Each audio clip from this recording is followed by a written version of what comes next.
So whenever I look in the media and there's an attack that's occurred, I just look at the headline. If they say it's a terrorist, I'm like, oh, it's a Muslim.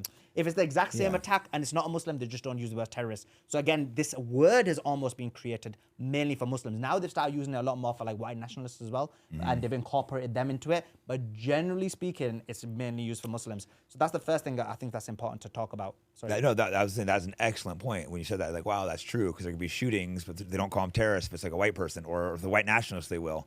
Yeah. Also, the FBI, they weaponized against Muslims. They'd be setting these. I was reading some old research on it. They'd be setting these Muslims up, and basically it'd be like some guy who's like Down syndrome, or not quite Down syndrome, but borderline. Yeah, no friends. Yeah. They would talk him into doing like a terrorist attack. Then they'd arrest him and act like they did it at a raid. And recently they've done the same thing in the U.S. with like the Whitner kidnapping. It was a governor. They staged this giant kidnapping with a bunch of like white nationalists or Trump supporters.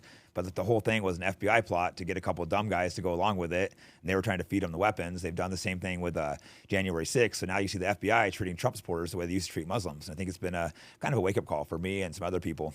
Well, 100%. So like the Pulse massacre in the US was a good example of that, where they said it was a Muslim terrorist attack, and then later you find out it's like a gay guy and he had some issue. Oh, was he gay? I didn't know that. I just thought it was the terrorist attack, because that's what. I wrote like a very detailed article on that time, but he was actually a gay guy, and it was a gay club that he shot up. Yeah, I knew that. I thought it was because he hated gays, but he was gay himself. I didn't even know this. They never go and correct the lie they push. Exactly. So that was an example of someone, and I believe that he did it because he got dumped, or there was some kind of issue that happened, and therefore he did a mass shooting. Interesting. So that was like it was the Pulse massacre, and so that was an example where they called it terrorist attack. So again, people assume that is because he was like trying to put Muslim ideals on, but it was literally because he was gay.